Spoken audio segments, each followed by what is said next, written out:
All right, so we have a 1992 Ford F150. We've got a blown fuse on a brake light.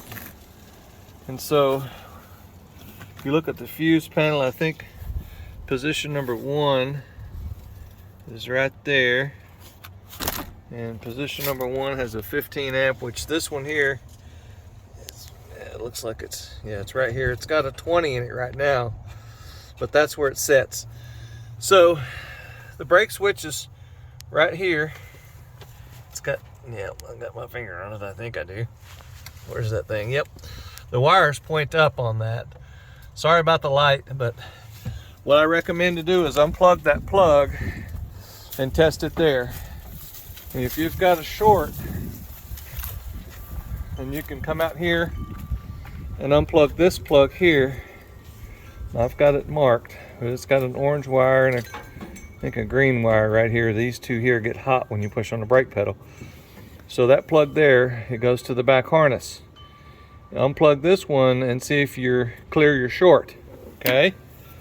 Now, one of the things that will help, let me show, is that when I do this, I pull both the light housings off, unplug all the bulbs, okay? You don't want the bulbs to affect and show a short to ground. You take them out of the circuit. All right, so if you still have a short and you unplug that plug under the hood, you come back here and unplug this plug here, okay? Now you're going to be testing your short either from the switch or the fuse.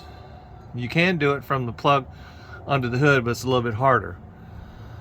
So, you're going to be tracing back this green and this orange wire right here and checking it for a short. Now, I've already found my short and I've corrected it already, and I'm rebuilding one of the light housings. But you'll have to unplug those light fixtures and get them out of the circuit, because you don't want them to fool you and think you've got a short on a hot circuit. So just unplug those and unplug your plugs and work your way back. If it goes back to this harness, then you'll have to find, is there a trailer wire or some kind of modification that's causing a problem.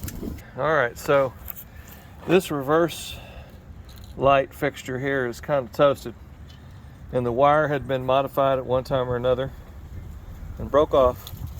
So what I've done is I've split that thing open and put a new wire, and I've just kind of wrapped another wire around it, and I'm going to solder it, and I'm going to try to solder it as fast as I can from this end, from the far end, so I don't melt it too much. But we'll have a look at it in just a moment. Okay, so I've just got it soldered right there on the end there. Get my camera to focus, there it goes.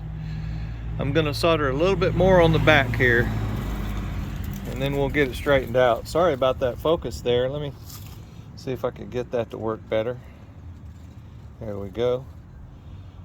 And keep it in the square. How about that? Wow. All right, so anyway, just be careful when you solder that. I'm just doing a temporary repair, and I'll have to order another socket and all that business. But I found the short in one of these wires was touching back here somewhere. It needs to be all taped up, and somebody's been in here messing around. So we got it straightened out. Hope this helps someone. Y'all have a good day.